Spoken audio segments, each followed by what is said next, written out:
और उसमें काफी हद तक ये कामयाब है। मैं ये नहीं मानता हूं कि ये दिक्कतें, ये मुसीबतें सिर्फ मुसलमानों के साथ हैं। ये हर उस शख्स के साथ है जो हिंदुस्तान का भला चाहता है। और हिंदुस्तान की भलाई इसमें नहीं है कि आप हमको बताएं किसी रास्ते पर चलना है। हिंदुस्तान कभी, अगर आप विचारों के लेवल पे देखें, अगर आप ख्यालों के स्तर पर देखें, हर चीज पे देखें, तो हिंदुस्तान में हर चीज की आजादी है। और हर चीज की आजादी आज से नहीं, हजारों साल से वो आजादी है। मैं अपने आप को नॉन बिलीवर कहता हूं। और मुझे, हमारे यहां जो नॉन बिलीवर थे, जो चारवाक थे हिंदू परंपरा में जिनको कहते हैं, उनको भी ऋषि का दर्जा दिया। जो ये कहते थे ऋणम कृत्वा घिवम वेद, और वेद को दानव करते थे, उनको भी ऋषि का दर्जा दिया। तो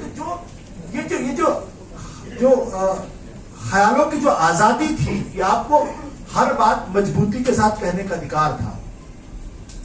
और इसीलिए कोई हिंदू धर्म में कोई किताब नहीं है या कोई एक उनकी पूजा नहीं है। आप जैसे आपकी मर्जी वैसे आप पूजा करें, जैसे आपकी मर्जी आप करें ना करें। मेरे घर में मेरे माता पिता है, वो सुबह उठते हैं 5 बजे तो वो मंदिर जाते हैं, और मुझे मंदिर गए ऐसा हो गया। लेकिन ना उन्होंने कभी मुझे बोला कि तुम ऐसा क्यों करते, ना मैंने उनसे कभी कहा कि ऐसा क्यों करते। हम लोग एक साथ रहते हैं, एक साथ देखते हैं। तो दरअसल ये वो जो पूरी की पूरी परंपरा है, वो जो पूरी की पूरी हमारी विरासत है, उस विरासत से ही इनको नफरत है। तो इसलिए ये सिर्फ एक कौम के ऊपर नहीं है, ये हर उस शख्स के साथ है जो इनसे सहमत नहीं है। इसलिए, और दिक्कत क्या है कि जो बाकी के लोग हैं वो इतने बिखरे हुए हैं, वो इतने अलग अलग खांचों में बटे हुए हैं कि वो उस खतरे को नहीं पहचानते।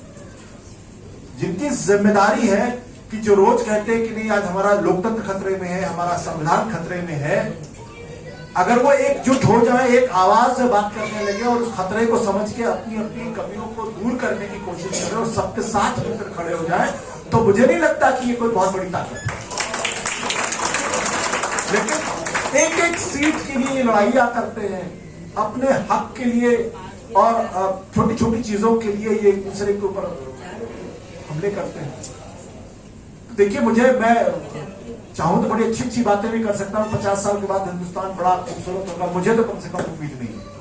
मैं बड़ी मजबूती के साथ इसको कहता हूं, क्योंकि ये वो ताकतें जो बहुत ताकतवर हैं, बहुत ऑर्गेनाइज्ड है, बहुत पैसा है इनके पास, और बहुत हद तक इन्होंने एक खास तबके के लोगों को उन्होंने कन्वर्ट भी कर दिया है। तो इतनी आसानी जब जहन में बदलाव आने लगता है, तब फिर वो इतनी आसानी से नहीं जाता। सरकारें चली जाएंगी, उससे कुछ नहीं होने वाला। मैं एक ही बात कहूंगा कि मायूस होने की जरूरत नहीं है, लेकिन अगर हमारे और आपके घर के बच्चे अगर एजुकेशन में पूरी तरीके से डूब जाएंगे, उसके अलावा कोई दूसरा रास्ता मुझे दिखाई नहीं पड़ता। शिक्षा के अलावा, एजुकेशन के अलावा, यूनिवर्सिटी के अलावा दूसरा कोई रास्ता नहीं है। अगर हम सोचें कि कोई और दूसरा रास्ता होगा, क्योंकि जब आप पढ़ेंगे, जब आपको चीजें समझ में आएंगी, तब चीजें धीरे धीरे अपने आप में बदलने लगेंगी, और मुझे उसके अलावा दूसरा कोई रास्ता नहीं पड़ता है। हिंदुस्तान की डेमोक्रेसी है, सरवाइव करेगी, नहीं सरवाइव करेगी। राज पुनियानी साहब हमारे साथ बैठे हुए हैं। मुझे तो आज बहुत डर लगता है। मुझे आज हिंदुस्तान का संविधान जो है खतरे में नजर आता है। मुझे हिंदुस्तान की डेमोक्रेसी खतरे में नजर आती है। और वो बात जो गांधी जी ने बहुत पहले कही थी कि डेमोक्रेसी का मतलब बहुमत का आंकड़ा नहीं है, फिर तो बहुमत हमेशा अपनी अथॉरिटेरियनिज्म दिखाएगा। किसी भी मुल्क की डेमोक्रेसी, उसकी माइनॉरिटी राइट्स के प्रोटेक्शन के लिए कितनी कोशिशें हो रही है, इससे तय होगी। क्योंकि माइनॉरिटी तो हमेशा माइनॉरिटी में रहेगी।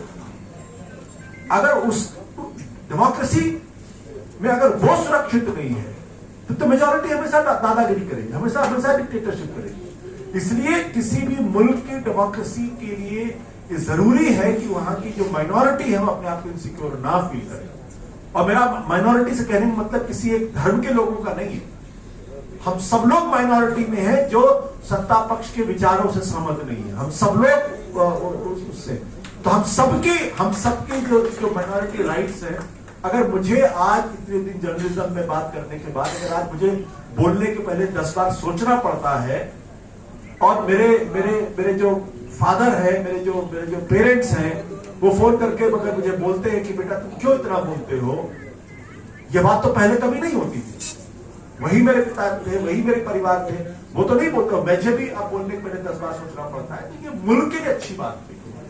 अब कब तक होगा मुझे नहीं मालूम। मैं जनाब पुनियानी साहब इसको ज्यादा बेहतर तरीके से बता पाएंगे, क्योंकि आपका बहुत तजर्बा है, बहुत अनुभव है। हम लोग तो अभी बच्चे इनके सामने।